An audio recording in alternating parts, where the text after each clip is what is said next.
Kumain ka na ba? Ito ang karaniwang batian nating mga Pilipino. Patunay lamang na mahilig talaga tayong kumain.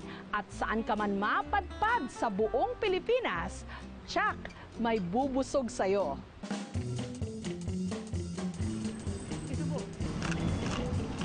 Sa lutong at sarap, lahat nakikikagat.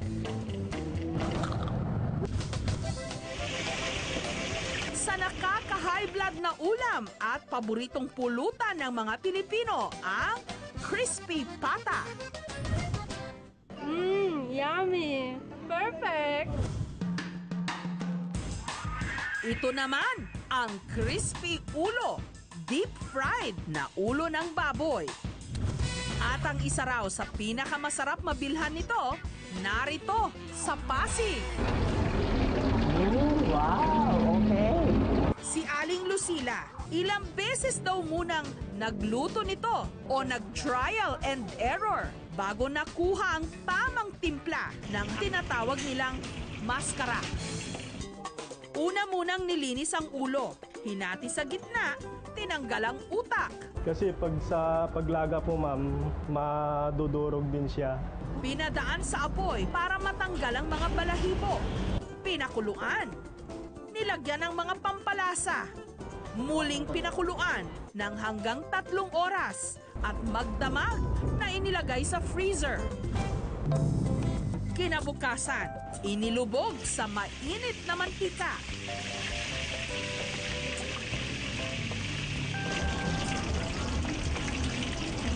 Matapos ang 20 minuto, Luto na po ang ating crispy ulo. Parang it's more exotic siya eh. Hindi karaniwan na madaling bilhin ng mga tao. Parang maging special, naisip namin na subukan namin yon. Kung pwede sa lechon, di pwede rin sa crispy. Grabe. Swak na swak. Mapangata. Masarap. Tapos yung balat, malutong. Tsaka yung laman niya, juicy po. Tsaka masarap po talaga. sa mga naghahanap naman ng bagong lasa, masisisi dito sa Barangay San Salvador sa Masinloc, Zambales.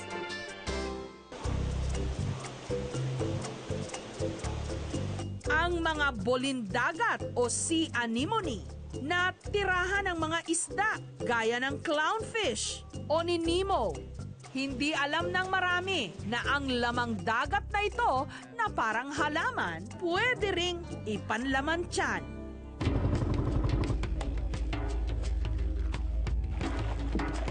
Gamit ang bareta o bakal na tubo, hinukay ni Mang Edgar ang bolindagat. Mahirap daw itong mahuli dahil kapag nahawakan ang mga galamay nito, agad lumulubog at nagtatago sa buhangin.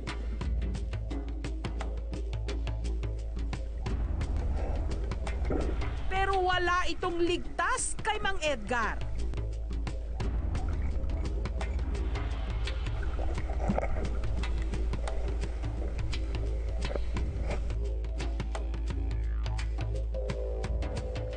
Galing siya sa buhangin, kailangan nating linisin para hindi natin makain ang buhangin.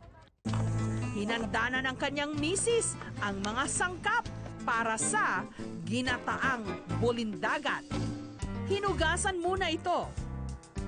Pinakuluan para matanggal ang laway o dulas.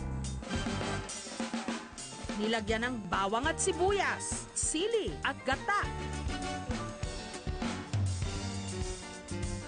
Ito na po ang ginataang bolindagat.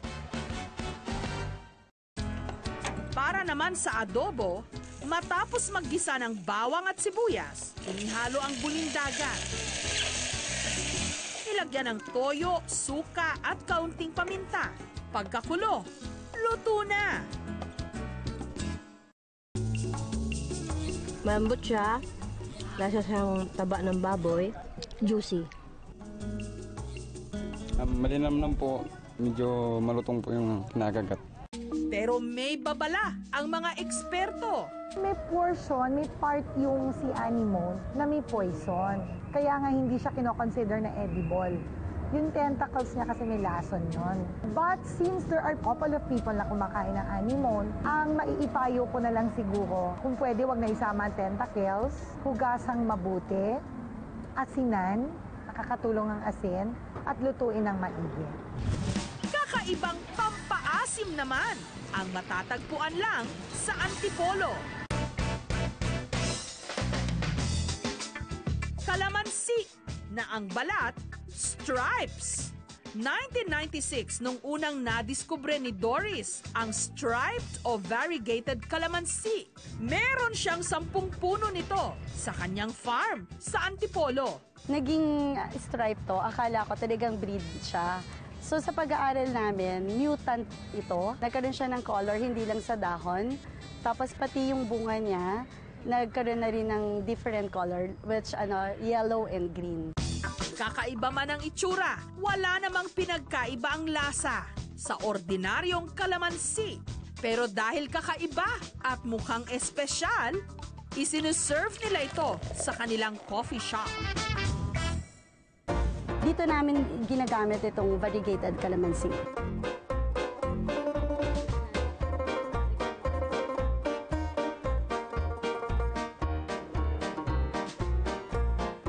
Masarap siya. Refreshing. Cheers. Wala pa nito sa palengke, pero pwedeng bumili ng halaman nito sa halagang 250 hanggang 750 pesos kada puno. Isang uri naman ng saging sa Lipa City, sa Batangas. Ang napapakinabangan naman, ang buthuan alinsanay, na madalas sa mga kabundukan lang daw matatagpuan.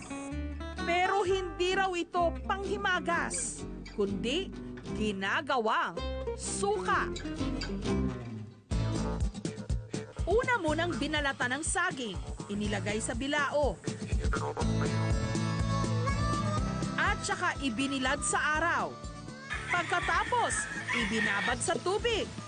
Muling ibinilad ng 1 hanggang 2 linggo.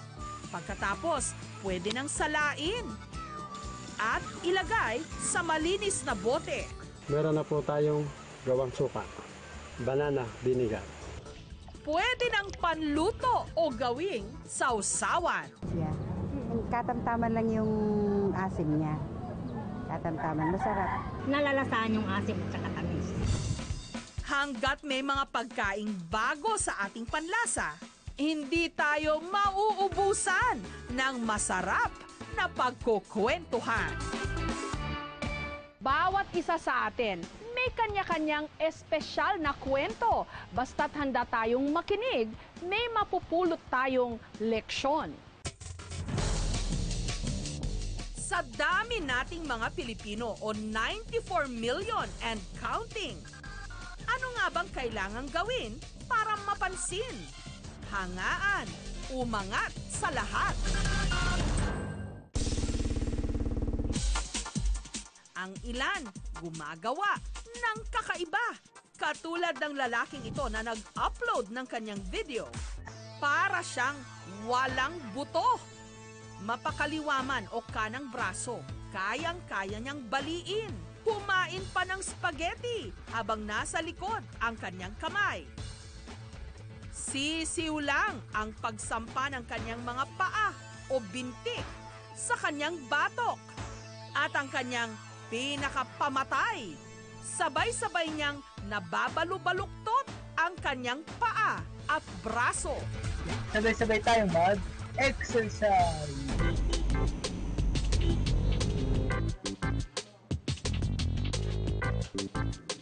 Dito sa Pasay City namin nakilala ang lalaki sa video, si Richard. Nung inattempt ko na po siyang gawin, parang natural lang po siya. So parang kahit na matutulog po ako, minsan napapaganon po. Papa, ulitin mo nga. Ay, hindi ko kaya. High school pa lang daw siya, napapanganga na ang kanyang mga kaklase sa pagiging flexible ng kanyang katawan. Trip-trip lang po kasi talaga yun. So yung iba parang nahihiwagaan. Nahihiwagaan din po sa sarili ko. Ewan ko po kung paano ko po siya nagagawa eh. Nalaman nalaman naming nag-e-extra na rin pala siya sa TV. Umaasa na kung sakali mang magkapangalan siya at magtagumpay, mapupunan ang nararamdaman niyang kalungkutan. Bata pa lang daw kasi si Richard, naulila na siya sa ina. At magpahanggang ngayon, hindi pa rin daw niya nakikilala ang di umano Australiano niyang ama. Nag-upload po ako ng video para po makilala ko po siya in a way na masagot po yung mga katanungan ko. Pero yung sabihin po na makakasama ko po siya sa pang-araw-araw na buhay, baka parang hindi na rin po. Nais din daw ni Richard na balang araw, makabawi siya sa mga taong tumayo bilang kanyang mga magulang. Lahat ng luho ko nabibigay nila. Kaya walang dahilan para hindi magpasalamat sa kanila. Thank you for watching mga kapuso. Kung nagustuhan niyo po ang videong ito, subscribe na sa GMA Public Affairs YouTube channel. And don't forget to hit the bell button for our latest updates.